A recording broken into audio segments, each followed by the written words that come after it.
Hello students, welcomes to Takshashila educations. आज हम पढ़ने वाले हैं microbes in human welfare. Class 12 का इम्पॉर्टेंट टॉपिक है और आपको बहुत ध्यान से सुनना है। One more thing is important, सब लोग कॉपी और नोटबुक पेन लेके बैठेंगे, राइट डाउन करना है और रिवाइज कर लेना है। इसके बाद आपको कहीं पढ़ने की ज़रूरत नहीं पड़ेगी। टाइम ना वेस्ट करते हुए मूव करते हैं। First topic of today classes discuss होगा microbes in household product and microbes in industrial product, microbes in sewage treatment. यहाँ तक आपको टॉपिक डिस्कस होगा। उसके बाद हम product of biogases, microbe as bio control and microbe as bio fertilizer discuss करेंगे। Then move to be the next slide. First आपको बताना है microbes of household product. घरों में कहाँ पे माइक्रोब्स का इंपॉर्टेंस रोल है। फॉर एग्जाम्पल सपोज करो, मम्मियों को देखा होगा घर में मट्ठा होती है या फिर दूध होता है, उसमें हल्की सी छोटी सी थोड़ा सा मट्ठा ऐड कर देती हैं। सुबह को उठ के देखते हो तो क्या होता है, मिल्क कंप्लीटली कन्वर्ट हो जाता है किस में, कर्ड में कन्वर्ट हो जाता है। तो वो क्या है, उस वहाँ पे लैक्टोबैसिलस बैक्टीरिया है जो मिल्क को किस में कन्वर्ट कर दे रहा है, कर्ड में। That process is known as coagulation. Coagulation इस प्रोसेस को बोलते हैं जिसमें पार्शियली डाइजेस्ट मिल्क प्रोटीन थोड़ा सा डाइजेस्ट हो जाता है। A small amount of curd which is lactic acid bacteria is also increasing the vitamin B12। यानी vitamin B12 is important for absorptions of minerals. मतलब विटामिन B12 आपकी body में rise होता है अगर आप दही टेकअप करते हैं तो दही जो है वो बहुत इंपॉर्टेंट है, जिसमें बहुत ही इंपॉर्टेंट माइक्रोब्स होते हैं जो हेल्प करते हैं टू चेक द पैथोजन। यानी बीमारी आपको नहीं होगी, जो भी बाहर से एंटीजन या पैथोजन आ रहा है उससे आप फाइट कर सकेंगे। Then move to be the next slide, microbes in industrial product. Industries में कहाँ कहाँ यूज होता है माइक्रोब्स का। बैक्टीरियल फर्मेंटेशन में। Fermentation is a process, is anaerobic process.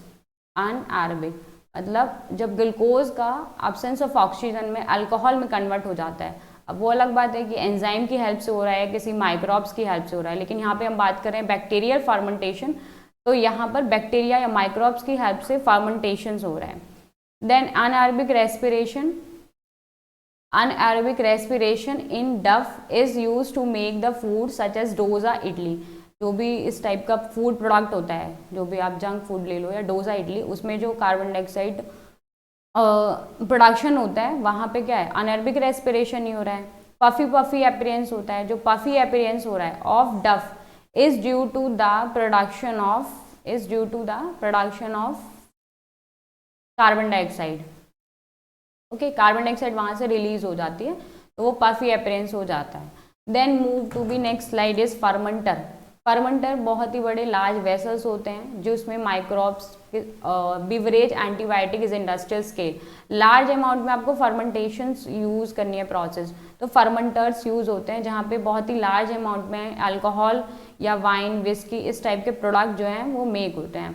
Breuer yeast का साइंटिफिक नेम आपको यहाँ पे पता होना चाहिए, 1 मार्क क्वेश्चन आता है। सैक्रोमाइसिस सर्विसेज होता है, ये आप मेमोराइज कर सकते हो यहाँ पे, Saccharomyces cerevisiae. Okay, ferment malted cereals and fruit juice to produce ethanol. तो जो भी फ्रूट जूस है या ग्रेन्स को उसको सड़ा के या फिर उसको अनएरोबिक रेस्पिरेशन करके इथेनॉल में कन्वर्ट कर रहे हैं हम, उसको हम बोलते हैं फर्मेंटेशन। और फर्मेंटर वो जो इंस्ट्रूमेंट है, वो जो वेसल्स हम ले रहे हैं बड़ा सा, जिसमें फर्मेंटेशन प्रोसेस को कैरी ऑन कर रहे हैं। नेक्स्ट इंपॉर्टेंट पॉइंट है wine and beer produce without distillation. Distillation is a process the purify of liquid by cooling and heating. यानी कूलिंग और हीटिंग करने से जो प्रोसेस मतलब लिक्विड को प्योरीफाई कर रहे हो उसे डिस्टिलेशन कहते हैं। डिस्टिलेशन केमिस्ट्री में आपने पढ़ा होगा क्लास 11th में, नहीं पढ़ा तो मैं यहाँ पे बता देती हूँ। Purify of liquid by cooling and heating. Whisky and brandy produce by the distillation of fermentation both. और विस्की और ब्रांडी जो होती हैं वो प्रोड्यूस होती हैं किसके थ्रू, डिस्टिलेशन प्रोसेस के थ्रू, मतलब ज़्यादा better as compare to wine and beer. Then move to be next slide is antibiotics. Anti means against, anti mean against, biotic मतलब मीन्स क्या है, लाइफ। यानी माइक्रोब्स की लाइफ के अगेंस्ट कोई भी बैक्टीरिया या फिर माइक्रोब्स हम यूज़ कर रहे हैं उसे हम एंटीबायोटिक्स कह रहे हैं। That is chemical substance which are produce by the some microbes and kill retard the growth of other disease causing the microbes. तो माइक्रोब्स की जो ग्रोथ है उसको कम कर दे रहे हैं, उसको हम बोलते हैं antibiotics. And second use to treat is plague, whooping cough, diphtheria and leprosy. Important point ये है कि डिप्थेरिया और लिप्रोसी और प्लेग ये सब बैक्टीरिया से होने वाली डिजीज़ हैं। इनको रोकने के लिए एंटीबायोटिक मोस्टली यूज़ होती हैं, जो कि फर्स्टली जो मेडिसिन की तरह डिस्कवर हुई थी वो क्या थी, पेनिसिलिन नोटेटम। इसको डिस्कवर किसने किया था, Alexander Fleming. 1 marks most important question कि फर्स्टली मेडिसिन डिस्कवर हुई थी पेनिसिलियम नोटेटम और डिस्कवर किसने की थी, अलेक्जेंडर फ्लेमिंग। पेनिसिलियम नोटेटम जो है फंक्शन क्या करती है, टू रिड्यूस द फीवर।